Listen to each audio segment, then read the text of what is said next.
So the world premiere just finished for the 2021 Ford Bronco, and I thought, why don't we watch it together? I can give you some of my thoughts, my reactions, and we can compare it a little bit to the Jeep Wrangler. All right, so Ford has started us off with a nice little trailer to get the hype up. It's kind of interesting because Jeep kind of released a bit of a trailer today with their Wrangler with the 392 Hemi in it, chasing some, what I assume are Ford Mustangs around, which very much looks like this trailer here. Now, in the trailer, we see some beadlocks on the Bronco, which is kind of interesting. So I wonder if there will be a factory beadlock option. I think the Raptor has that as something you can order it with.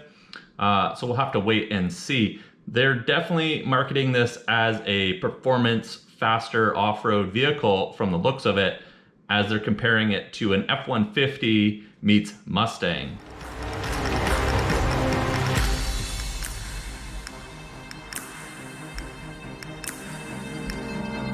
And as we've seen in previous videos, we know that the roof comes off of the Bronco, and there's gonna be more of a sporty city version, probably something similar to the Jeep Renegade.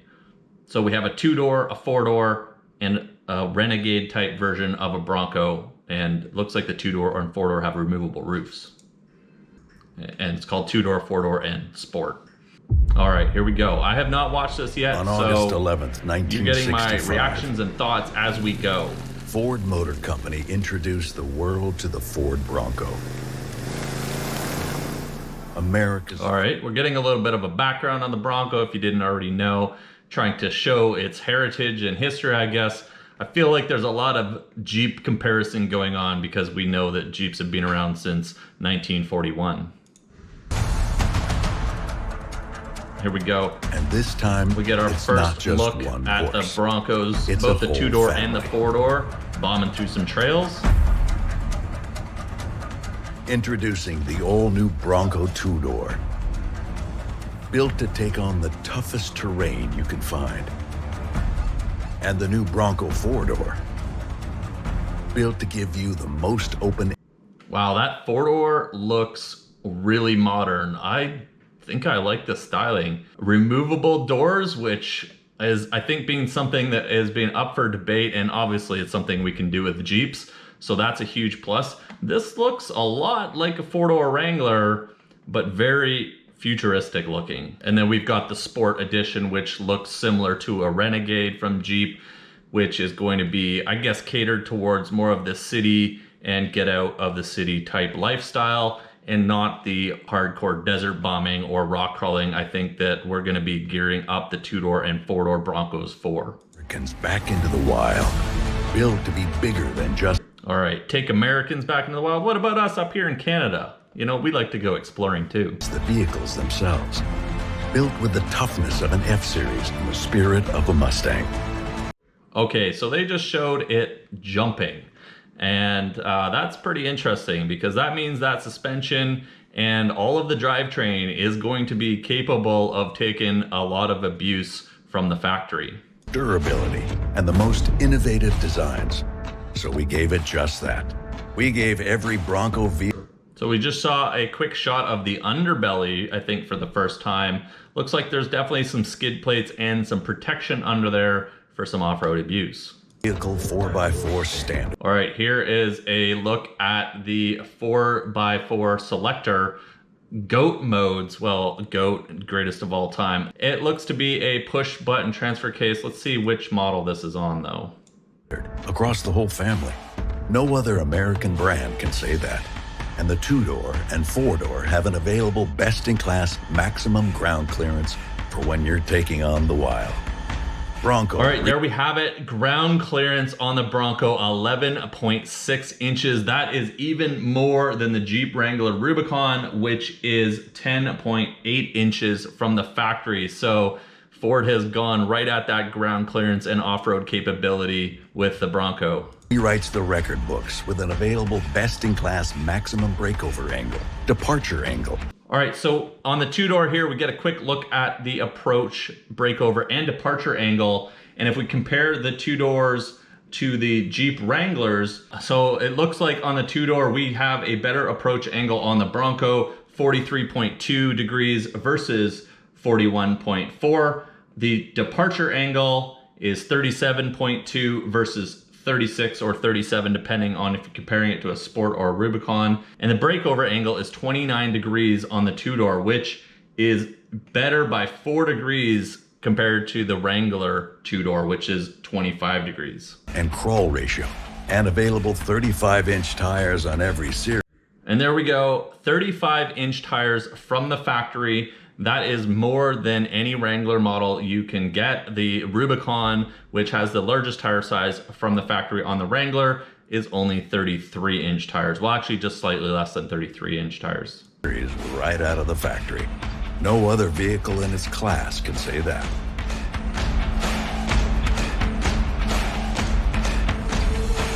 And the Bronco. So it looks like the Bronco Sport, which I think is going to compete against the Renegade, has some pretty serious off-road capabilities and a published water fording depth. We think your tires should work smarter and harder. So we use the most innovative tech to offer the Bronco two-door and four-door available front and rear locking differentials, so they can lock. Okay, confirmed. Both in the two-door and four-door Broncos, we have locking front and rear differentials. Now that is only an option in the JL Wrangler Rubicons. In the Sport or Sahara models, you're not getting locking differentials. Sport, an available twin clutch rear drive unit with a rear differential lock feature, allowing for greater off-road performance. And for when the And in the Sport, which is the competitor to the Renegade, we have a locking rear differential as well. So that is going to give it some serious off-road capability, being able to lock that rear differential and get that traction to both tires, even if one is slipping.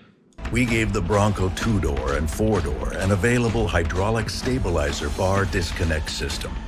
A hydraulic stabilizer bar disconnect system. What is that? That's got to be something similar to the front sway bar disconnect, only available on Wrangler Rubicons. Let's see what this is about. So as you encounter the tough types of terrains that make the wild fun, you can flex and crawl over any and all Look at that. That is awesome. obstacles. And on Bronco, you can activate this even while under load, and it will use smart technology to automatically reconnect after you've conquered whatever obstacle you were So you can disconnect the front stabilizer bar anytime you want, and it will just reconnect itself when you're done rock crawling. Now I did notice going through that obstacle, it didn't look like it took a lot of flex before that front driver's side tire came off the ground. There wasn't a lot of articulation, and it does look like an independent front suspension, which I think everybody has confirmed would be in it. We're taking on. And all Broncos come standard with terrain management systems with up to 7 available GOAT. Oh, look at that dash. That is a really nice looking dash, I think. We have a digital display, and we have terrain selectable modes. For what we have here is mud and rut. So whether you're going through snow, goes over, so there we go, there's the meaning of GOAT, goes over any type of terrain, not greatest of all time, but electronic transfer case system. So we have rock crawl, Baja, sand, mud, and water. the Bronco has you covered at the click of a dial. And that's just the beginning, Cool. because it's more than just capable. It's capable with. So every shot I've seen so far with either the roof on or roof off is a hard top or no roof. I do like the painted, I'm gonna say roll bar. It may not be a roll bar, it may just be a sport bar like the Wrangler has, but I haven't seen a soft top yet. I'm really interested to see if the Bronco is going to have a soft top option. With lots of power, because Bronco two-door and four-door have an available EcoBoost engine projected to produce over 300 horsepower. So there we go. We have a 2.7 liter, 310 horsepower EcoBoost engine, which is going to be more horsepower than either the 2 liter turbo or the 3.6 liter V6 that's available in the Wrangler, which is 270 horsepower and 287 horsepower respectively. 400 pound-feet of torque. 400 pound-feet of torque. So they're going after all 3 engine options available in the Wrangler, outclassing the horsepower of the 2 liter, the 3.6 liter, and the horsepower of the 3 liter diesel. and almost coming in at a very close amount of torque to the 3-liter diesel, which I own and has 442 pound-feet of torque. The Bronco is going to have, looks like 310 horsepower and 400 pound-feet of torque. Now they are saying projected, so maybe those numbers will shift at release, but that is a powerful power plant. With first-to-market available 10-speed automatic transmission or 7-speed manual, you can keep all that horsepower. So there we go, 10-speed automatic transmission. There's been a lot of discussion about how many speeds that transmission would have, and we do have confirmation of a 7-speed manual. So for all of those gear shifting 3-pedal enthusiasts, we do have a manual. Horsepower and torque in its power band. And the Bronco Sport is targeting unparalleled power with 245 horsepower and 275 pound-feet of torque. So the Sport looks to be quite a powerful little machine as well, with 245 horsepower and 275 pound-feet of torque. Once again, they're saying that this is targeted, and it's based on, this one is based on a 2.0 liter. So 2.7 liter, I believe it was, in the 2-door and 4-door, which are going to be the heavy off-road capable machines, and a 2-liter in the Sport, which is going to be similar to the Jeep Renegade, and looks like it's competing with it. Plus, Bronco has best-in-class available suspension travel because the Bronco family has a Haas system. The 2- and 4-door go a step further, offering an optional Haas system with. So they're announcing that it has the best suspension travel. Maybe that doesn't quite equal the same as articulation, but they're calling it a Haas high performance off-road stability suspension. I'm guessing that's just some fancy marketing, but it still does look pretty capable. Bilstein position-sensitive dampers, similar to the trophy trucks that race at Baja and the Ultra 4 trucks that race at King of the Hammers. This new Haas suspension system is key to the high-performance off-road prowess of the Bronco, using modern independent front suspension to keep you riding smooth at higher speeds than you could with a solid front axle.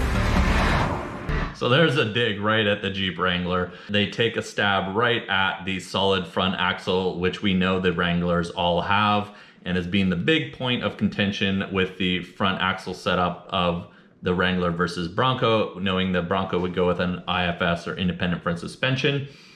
It looks like they have an optional package that we can add on that will allow for better handling and sort of better absorption of bumps at high speeds. So I really kind of feel like the Bronco is going towards a market of off-roading, but maybe not the rock crawling market, but bombing through moderate obstacles through the desert. And if you do need to climb some stuff, you can get through it. They did reference the King of the Hammers, which is a really grueling off-road competition that has both desert racing and rock crawling.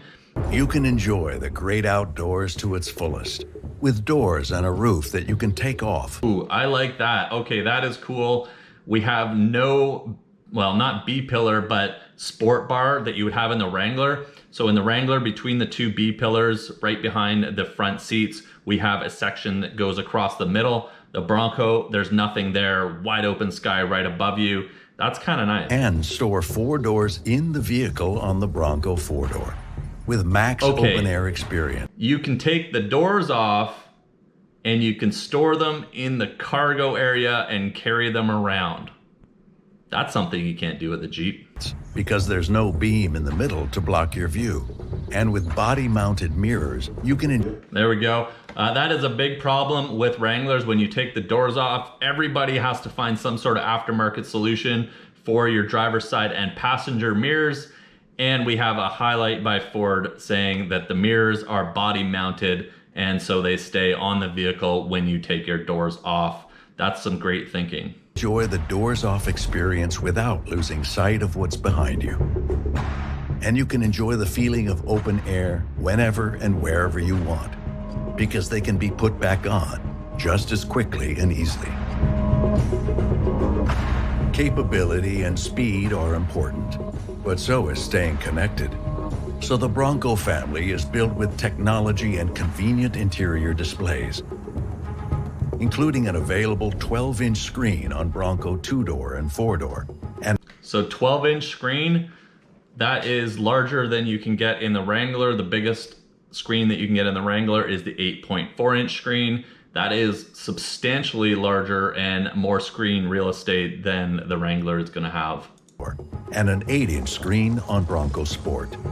Built. So the Bronco Sport has a smaller screen. Look at the size of that screen, guys. That's like a TV in the middle of your vehicle. With a heritage of more than 55 years of off-roading, combined with modern technological advancements. We have the shifter. Looks like we have a gear selector on the shifter on the side, so you can go up and down rather than the Wrangler where you have to move it over and then you can go up and down to select which gear you want to stay in. I'm not sure I like the push button transfer case option. It's got to be electronic at that point, although it can be frustrating on the Wrangler sometimes getting your Jeep into 4 low or 4 high. 4 high is pretty easy, but down into 4 low, you know, you got to make sure you know how to use it. You got to put it into neutral. You got to make sure you're rolling in a straight line and then stop. If you've come off a corner too early, it's hard to get out of 4 low. And so they've just really simplified this, and I think that'll make it a lot easier for new drivers that are going off-road or those that aren't as familiar with off-roading, and you'll be able to take your Bronco and just hit the trails and go without having to understand the nuances of how the transfer case system works. Like available trail maps that can be downloaded right to the Ford Pass Performance app with off-road navigation and seamlessly integrated with your Bronco. Okay, that's pretty cool. So they've added an app that you can get off-road maps, and you can download them and display them on that beautiful 12-inch screen. Trail maps that's interesting. That allow you to not just find a new trail, but document all the details of that new trail. And once you've completed it, you can share it with whoever. So not only can you use it for maps, this looks like there is a front-facing camera on the Broncos that you can record. Now, the Gladiators have the front-facing camera. The 2021 Wrangler can be ordered with the front-facing camera, but there is no record functionality. So it looks like you can record your trail adventures. You can also get a bunch of information like temperature and elevation and how far you've traveled. And then you can have that related with the map. And then we're going to find out here in just a second. Sounds like they're talking about how you can share that with other people. And once you've completed it, you can share it with whoever you want. The future of off-roading means more visibility. It means seeing everything you need to see and everything your tires are up against at all times. With the class exclusive available 360-degree camera with off-road spotter views on Bronco 2. And of course, they're going to put a 360 camera on there. Fords have had 360 cameras on many, many models for several years now, and the Bronco is going to be no exception. And it's got a giant 12-inch screen to show that on.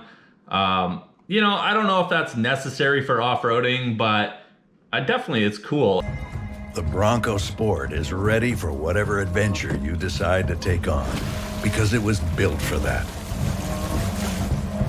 Built with a cargo management system that allows for not just a lot of cargo space, but the smartest use of cargo space. With class-exclusive hidden storage under the second row and class-exclusive available MOLLE straps on the back of the seats, just for a little extra gear. And an available slide-out table to prep all that gear before heading on your next big adventure. So I can definitely see where the market is for the Bronco Sport, and it looks like they've added some really nice little features and functionalities to it. I'm not a huge fan of the Sport. I'm not a huge fan of the Renegade. I want something more capable for off-roading, but I can definitely see where this market lies. Just get out of the city and it's not a paved road, and you want something that is nice to drive in the city. I think this is going to be the target market for that. Plus, more than 200 factory-backed aftermarket accessories on Bronco. This is what I was kind of wondering about, was aftermarket accessories. As we all know, and if you watch my channel, Jeep mods are a huge thing, and there are many, many companies completely built around modifying the Wrangler and the Gladiator for years and years and years now. And it looks like Ford is launching with a huge line of aftermarket accessories, over 300 things available. Bronco, and over 100 on. We've got some half doors with some windows in it. We've got light bars mounted to the front bumper. Bronco Sport, and those numbers and are of course only a going rooftop up. tent, because what Jeep wouldn't be complete without a rooftop tent to go do some overlanding? And Ford and Bronco definitely wants to get into that market space. Not to mention available accessories that are orderable. Okay, that was cool. So right here we have a rail system built into the dash. Now this is a very popular aftermarket mod for Jeeps, and it looks like Ford has looked at that and said, yeah, we should just have that available for the Bronco. And so here we see a GoPro. That's something I use right there on the dash, and a phone mount. Now that is impeding your windshield view quite a bit by having that sticking up in that location. But there's definitely some sort of rack or rail system that you can use to attach accessories to. Like rock rails on 2-door and 4-door. So factory orderable rock rails, similar to what the Rubicon has. I'm assuming all these are gonna really drive up the price of your Bronco, but options that you can order with. So if you wanna go to town with selecting aftermarket components, it looks like you can probably spec out a Bronco pretty heavily. An interior bike rack on Bronco Sport, and roof racks on all Broncos. The Bronco family is built for all the things that make the wild worth getting back to. With the built wild capability to take on any type of terrain, the speed to take you over more of it, and the tools to take on adventures while you're there. You need a Bronco. The all-new Bronco family, built as wild as what you're looking for.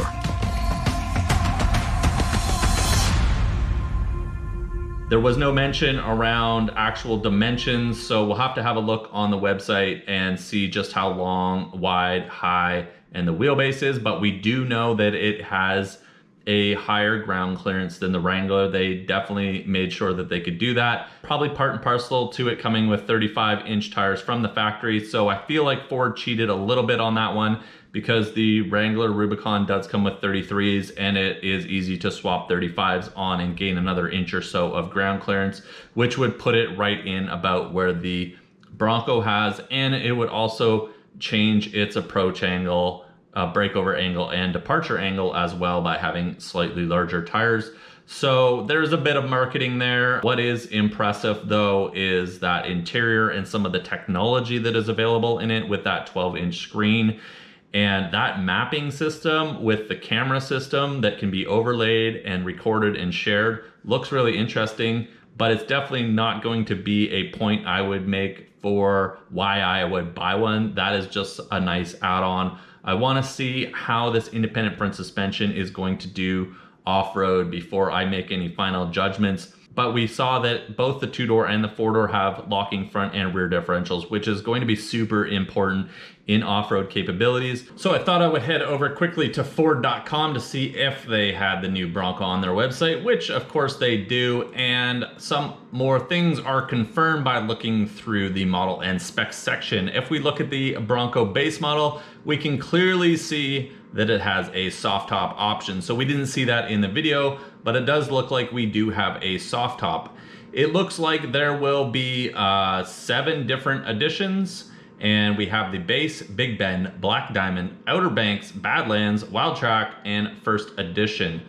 The price on these, if you're wondering, is starting at around $28,500, which puts that right at the same price of a 2-door Wrangler, which is about $28,000 as well. So from going up from the base edition, I'm going to look at the Badlands edition after having a quick browse through. This one looks like their rock crawler capable edition of the Bronco. So I think it is more similar to the Rubicon, and they are saying that starts at about $42,000. Now I'm trying to see if that is for a 2-door or a 4-door, but that would put it right in the same place as a 4-door Rubicon would be, which will land around $43K without adding any options. Now this isn't available in their configurator yet, so I can't go through and add a whole bunch of stuff, But what I can see here is it does look to have a metal type front bumper.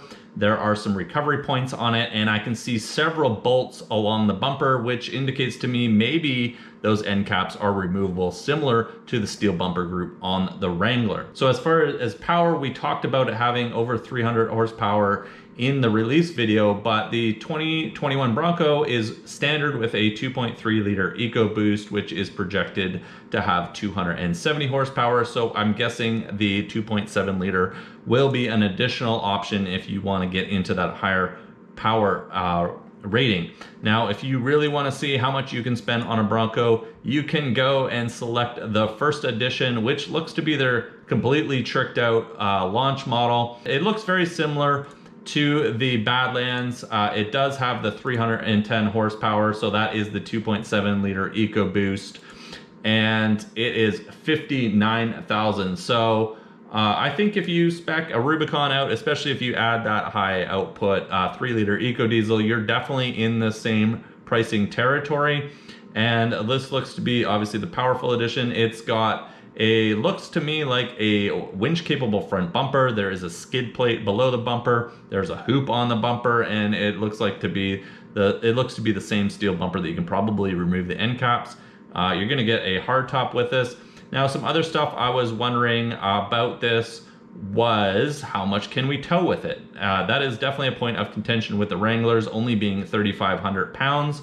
And if we go through to the specifications here, the Bronco, even in this higher output edition, is also 3,500 pounds, probably due to similar issues that the Wrangler has, being the wheelbase and limiting its capability to tow too much more. So this looks like to be the completely tricked out version of the Bronco. So if you take a Wrangler, Rubicon, and add everything, and you're gonna get into this price range, you're gonna start to get some of these additional options. Now, I mentioned that I thought I saw beadlocks, so wheels capable of keeping the tire on the rim at low air pressure. And we have a Sasquatch package, which I'm assuming is going to cost more. And that gives you 35-inch tires with 17-inch beadlock capable wheels. So they're probably wheels that can be mounted up in a street legal fashion that are not beadlocks, but have a ring that can be mounted on them, and you can mount them up for off-road use. You also get a Bilstein position sensitive monotube shock with a 4.7 final drive and high clearance fender flares. So just like the Rubicon, you can get higher clearance fender flares. So if you put larger tires on, you can get upward travel and not hit those fenders. Now, this does have the 35-inch tires. I think it looks really good with the 35s. The Wrangler looks out of place in my opinion with 33s that it comes with them in factory. It looks better with 35s. It looks pretty good on the two-door, but I still think the four-door needs even larger. I have 37s on mine. I think it looks really good. Here's a question I was wondering the answer to. Will it have drain plugs? And yes, it does look like the Bronco does have washout capable drain plugs with rubberized flooring. So just like the Wrangler, you can get in there and hose things out, or if you're going through a little too deep of water, you get some in there, pull a drain plug and let it out the bottom of the floor. There's a wireless charging pad, which is a cool option that the Wranglers do not have. Plenty of USB ports and 12-volt power points. There is a Bang & Olufsen sound system with 10 speakers and a subwoofer, so I imagine this will sound pretty good. I do like the sound in my 2020 Wrangler, so I think the Bronco is going to be competing with that for if you like tunes in your vehicle, and we do have Apple CarPlay and Android Auto. I wonder if it will be wireless though, because that is something the Wrangler doesn't have. I would really like wireless Android Auto. So something I was wondering, and I am just talking about the four-door here, is how long is it? What is the wheelbase? How wide is it? How high is it? Etc., etc. So we are at 189.5 inches in length for the four-door, which is 1 inch longer than the four-door Wrangler. As far as width goes, without mirrors, it is 79.3 inches, which is quite a bit wider than a Wrangler, which is 73.8 inches. So around 5 inches, 5.5 inches or so wider. The wheelbase is 116 inches versus 118 inches with the four-door Wrangler. So the Wrangler does have a slightly longer wheelbase, which also means the breakover angle won't be as good. So down here in the capability section, we've already covered off the approach angles, but we do have the water fording depth. And they are listing 800, 850, and 875 millimeters. I'm assuming that is millimeters. They don't actually specify, but that would make a lot of sense. And I'm not sure what delineates between the three, but if we look at 875 millimeters, that is 34.4 inches, which is going to be more than the 30 inches available in the Wrangler. If we take the lower of the two numbers at 800 millimeters, that is 31 inches. So even if we go with the lowest of the three options we have in the capabilities section, the water fording is better than the Wrangler. Now, circling back once again, I think that is cheating a little bit because they are putting 35-inch tires on it from the factory, where the Wrangler, well, the Rubicon only comes with 33-inch tires, and it is an easy swap over to 35s, but that is going to set you back maybe $1,000 or $1,500 to do so. It isn't a direct apples to apples comparison, even though they are including it with 35-inch tires from the factory. That is bumping up things like ground clearance, water fording, approach angle, breakover angle, and departure angle. If it's your first time stopping by the channel, my name is Casey and I make off-road videos, vlogs, parts reviews, and we talk about news of off-road vehicles that are coming out. I would love to have you join us here as a subscriber, so hit that subscribe button if you want to see more. If you enjoyed this video, please leave a like. I would appreciate it. Drop some comments down below if you have any questions. I will do my best to answer them. With that said, we are done this video, and I will see you guys soon in the next upload.